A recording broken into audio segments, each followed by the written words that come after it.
C'est l'affaire qui défraye actuellement la chronique au Cameroun, celle de l'artiste musicien Saint-Désir Atango, qui a publié dans les réseaux sociaux, notamment sur Facebook, les relations incestueuses qu'il entretient avec ses filles, ayant enceinté l'une d'entre elles et ayant eu un enfant avec une autre.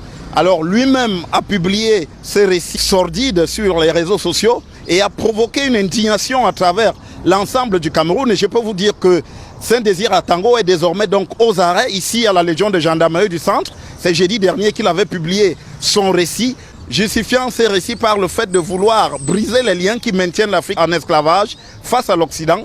Pour lui, les questions d'inceste ne sont donc pas valables. Il estimait donc qu'il fallait aussi garder la pureté en faisant des enfants avec sa propre progéniture. Naturellement, cela n'est pas au goût de l'opinion, mais aussi des institutions chargées de réprimer ce type d'attitude, puisque le code pénal camerounais réprime l'inceste. Et c'est donc ainsi que la gendarmerie a interpellé Saint-Désir Atango, qui se trouve donc aux arrêts. Saint-Désir Atango, on le connaît comme artiste musicien, déjà depuis au moins les années 90, avec des chansons qui, en réalisant les textes a posteriori, paraissaient déjà assez bizarres. Après son interpellation par la Légion de gendarmerie du centre, Saint-Désir Atango se trouve donc en garde à vue déjà pour 48 heures. Nous sommes fériés aujourd'hui, mais demain vendredi, nous serons bien dans les délais pour ces premières 48 heures. Mais le procureur de la République peut choisir de renouveler cette garde à vue pour disposer de plus d'informations sur le déroulement de cette affaire scabreuse avant de le faire venir devant lui. Depuis la Légion de gendarmerie du centre, pour Equinox Télévision, Joël Essengue, Gizogo. Bonjour les enfants, c'est papa. Je vous dis que le pays que vous voyez là, si je ne fais pas attention, c'est la crise qui va m'arrêter. Mon mur est un asile psychiatrique à ciel ouvert et ma salle d'attente est toujours bondée. Bienvenue à la clinique les enfants. Aujourd'hui c'est le 30 et demain c'est l'un des jours les plus importants de notre lutte pour la libération du Cameroun. Parce que les problèmes que vous voyez là ne sont que les conséquences. Voyez toujours les histoires d'inceste, les Saint-Désir Atango, voyez bien que ce ne sont que les conséquences. Tous les problèmes du Cameroun tirent la source de la politique. Les enfants, à la tête de notre État, nous avons un homme qui n'est plus que malédiction et souillure pour notre État. À la tête de notre État, nous avons un homme qui n'est que malédiction et souillure pour notre État. Mais le plus dur pour nous à comprendre, c'est d'accepter que ce n'est pas un parti politique qui peut régler ce problème. Lorsque la souillure a déjà touché un pays dans cet état, c'est le peuple lui-même qui doit faire son propre rite de purification. Nous libérer de Paul Biya, c'est un rite de purification. Kamto n'est qu'un moyen. L'homme que vous voyez ici, il n'est qu'un moyen. Il n'est que la solution qui va venir après pour que le pays ne se retrouve pas dans le Djugumfaya. On appelle ça en français facile le service après-vente. Aujourd'hui, on parle de Saint-Désir Atango. Mais on oublie qu'il y a quelques jours avant, c'était le père de l'idole, Mofo. Quelques jours avant le père de l'idole, c'était un gars à Monatélé qui avait enfermé sa femme. Quelques jours avant, c'est un moulin qui est venu découper le copain de sa femme. On est encore à quelques mois de l'élection présidentielle. Si vous déconnectez la situation actuelle du Cameroun de l'impact spirituel, si vous croyez seulement que c'est juste matériel, c'est pratique, c'est parce que vous aurez choisi vous-même de ne pas accepter que la conséquence en ce moment de notre complicité, parce que le fait qu'on ait gardé Paul Biya là pendant 42 ans a fini par faire de nous des complices. C'est pour ça que ça nous touche. C'est pour ça que le karma de la gouvernance de Paul Biya touche nos enfants. Ça touche nos frères et nos sœurs. Ça ne nous demande pas. Hier, j'ai regardé encore à Maton. C'était un écrasement comme ça là. Les gens qui disaient qu'ils sont en politique, qui ne font pas de politique, ils étaient couchés à terre. Ils étaient couchés à terre. Ils étaient couchés par terre, les enfants.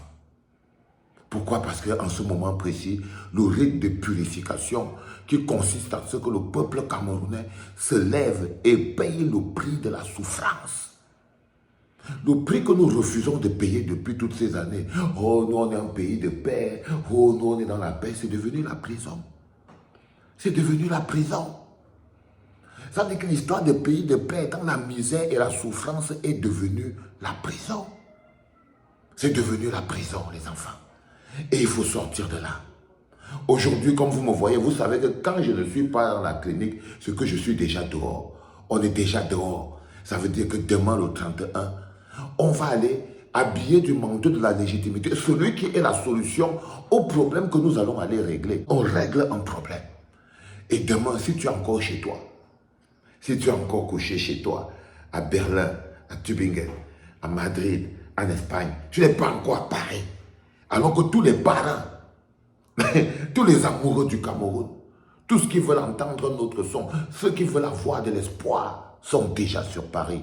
Parce que ce qui se passe à Paris demain va influencer le monde entier. Ce n'est pas pour rien qu'on est à Paris. Ce n'est pas pour rien que vous devez être à Paris. Parce que ce qui va se passer à Paris demain va influencer le monde entier. D'abord simplement par sa situation géographique. Parce que quelque chose peut se passer à Yaoundé, ça n'influence même pas hors du quartier. Mais il y a des endroits que quand tu tires, tu te places sur cette rampe de lancement et tu balances quand tu es à Paris. C'est bon. Et Paris, c'est un haut-parleur. C'est un haut-parleur sur le monde entier. Paris, c'est le haut-parleur qui va nous donner accès au monde entier. C'est pour ça que demain, nous devons être des milliers. Si vous êtes encore chez vous, vous avez encore le temps de bouger, de converger, de venir mettre votre petite voix, votre petite énergie, votre petite personne, que lorsqu'ils seront tous mis ensemble demain, on aura une voix suffisamment puissante pour mener notre lutte. Le combat de la purification du Cameroun, c'est la lutte que nous devons mener contre le système de Paul Biya. C'est la lutte que nous devons mener en octobre pour faire partie Pomba, parce qu'il va essayer de tricher. Il ne se prépare pas à gagner une élection. Est-ce qu'il vous a fait un programme? Est-ce qu'il vous a fait une proposition? Est-ce qu'il vous a parlé? Est-ce qu'il vous a dit quelque chose? Non. Il ne se prépare pas à faire une élection. Les enfants, il se prépare à venir braquer notre avenir et nous faire le hoa. Demain, nous devons envoyer un message au monde. C'est que le peuple camerounais est désormais debout. Le peuple camerounais est fier. Et que si sa main, ça ne brûle pas au Cameroun, c'est parce que l'amour que nous avons pour notre pays veut que nous interpellons le monde entier. Parce que le peuple camerounais s'apprête à opérer sa propre mutation. Papa est déjà sur le terre Bombardier.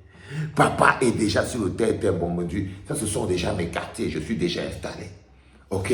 Demain, on va aller écouter tous nos présidents. C'est pour ça qu'on est venu. On est venu pour écouter le président. Rien d'autre, les enfants. C'était papa, les enfants. À demain.